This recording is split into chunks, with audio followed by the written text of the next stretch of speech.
Yang mulia Majelis Hakim Mahkamah Konstitusi, pemilu secara universal adalah sarana kontestasi dalam negara demokrasi yang terikat dengan prinsip nilai azas etika dan norma konstitusi. Pemilu bukan ajang tarung bebas yang boleh menghalalkan segala cara. Begitupun di Indonesia, pemilu secara konstitusional harus dilaksanakan dengan azas langsung, umum, bebas, dan rahasia, serta jujur dan adil, sebagaimana diatur dalam pasal 22E ayat 1 Undang-Undang Dasar Republik Indonesia tahun 45. Pelanggaran terhadap azas-azas tersebut berarti pelanggaran serius terhadap norma konstitusi. Azas bebas dimaknai bahwa pemilih menggunakan suaranya secara bebas berdasarkan hati nurani. Tidak boleh ada intervensi dan intimidasi dalam bentuk apapun. Azas rahasia berarti pilihan pemilih tidak bisa diketahui pihak lain, sehingga hasil pemilu tidak dapat diprediksi. Sementara azas jujur mensyaratkan bahwa penyelenggaraan pemilu tidak boleh ada kecurangan dan rekayasa. Sedangkan azas adil bermakna bahwa negara dengan seluruh sumber dayanya tidak boleh bertindak menguntungkan atau merugikan salah satu peserta. Proses penyelenggaraan pemilu yang taat azas dan prinsip tersebut akan menjadi indikator hitam putihnya peradaban demokrasi sebuah bangsa, termasuk kita Indonesia. Sayangnya, dalam praktek proses penyelenggaraan pemilu di Indonesia, khususnya pemilu presiden dan wakil presiden tahun 2024 ini, justru dinyatakan banyak pihak berlangsung dengan penuh kecurangan yang melibatkan Presiden Joko Widodo dan penyelenggara negara lainnya. Keterlibatan Presiden Joko Widodo untuk memenangkan anak kandungnya menjadi perhatian internasional. Hal ini terlihat dari pernyataan anggota Komite HAM, Center for Civil and Political Rights, CCPR PBB, Bakri Wali Ndiaye. Ia menyatakan bahwa Presiden Joko Widodo terlibat mengkondisikan pemilu sehingga mengakibatkan pemilu 2024 berlangsung tidak netral yang merusak azas jujur dan adil sebagaimana ditentukan pasal 22E ayat 1 Undang-Undang Dasar 1945. Tiga hal penting yang menjadi perhatian serius dari Bakri Wali Ndiaye.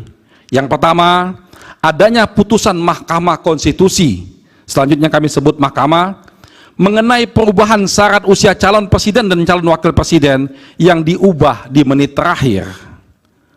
Pendaftaran capres-cawapres sehingga anak presiden yang belum berumur 40 tahun dapat ikut pencalonan. Kedua, Bakri juga mempertanyakan apa langkah yang diterapkan untuk memastikan semua pejabat-pejabat negara, termasuk presiden, tidak bisa memberi pengaruh berlebihan terhadap pemilu. Yang ketiga, Bakri juga bertanya, apakah pemerintah Indonesia sudah menggelar penyelidikan guna mengusut kecurigaan intervensi pemilu tersebut? Pernyataan Bakri di atas sejalan dengan pendapat Syarabich yang menyatakan pemilu di beberapa negara dibayangi malpraktek atau manipulasi untuk kepentingan perseorangan ataupun partai politik dengan mengakibatkan kepentingan umum.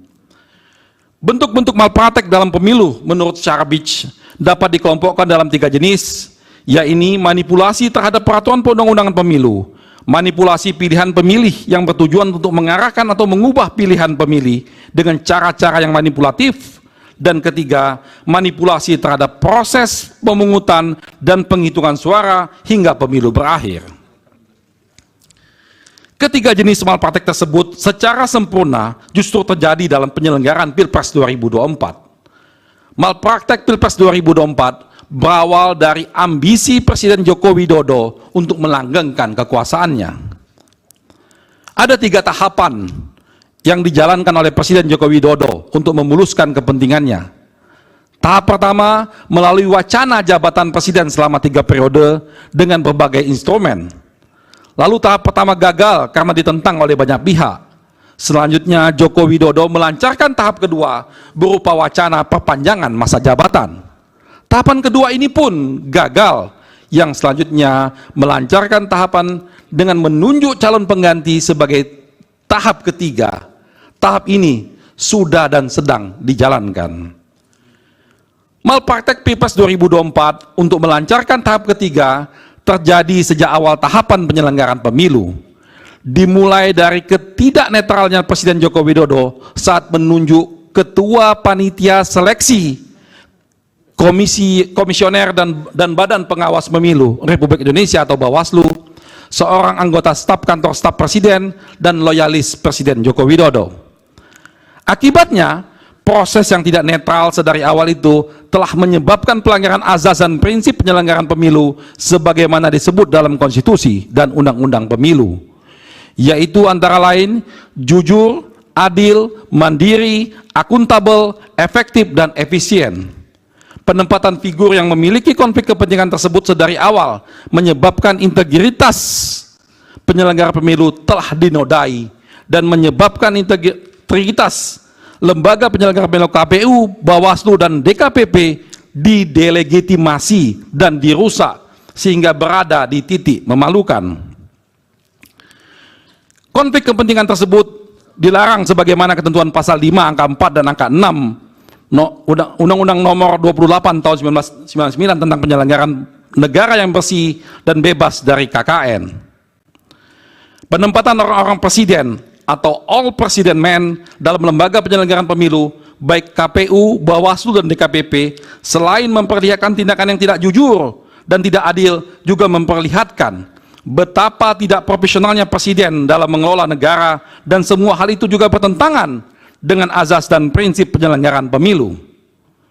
Selain menempatkan orang presiden dalam menyeleksi penyelenggara pemilu, Presiden Joko Widodo juga memanfaatkan para pembantunya di kabinet dan aparatur kekuasaan lainnya untuk menggerakkan jajaran birokrasi, pejabat kepala daerah, kepolisian, dan Tentara Nasional Indonesia, hingga aparat pemerintah di level terendah seperti kepala desa dan perangkat desa.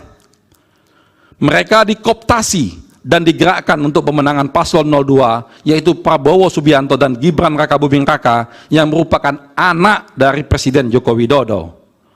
Keseluruhan tindakan aparat dan aparatur di atas menyebabkan terjadinya the violence of election, dan pada tingkat yang paling mengenaskan telah memicu terjadinya brutality democratic process. Pada situasi tersebut, program dan kebijakan pemerintah dibajak. Uang negara disalahgunakan secara melawan hukum untuk kepentingan pasangan calon capres dan wapres dalam Pilpres 2024 yang terafiliasi kepentingan Presiden Joko Widodo. Bahkan pada situasi yang paling buruk terjadi 3 hal, yaitu pertama, seluruh alat negara yang punya otoritas melakukan kontrol dan penegakan hukum luluh lantak karena dilumpuhkan, diruntuhkan, dan dirusak, sehingga tidak dapat menjalankan tugas dan kewajibannya. Kedua, penyelenggaraan pemilihan dikendalikan dan dimanfaatkan untuk kepentingan kekuasaan.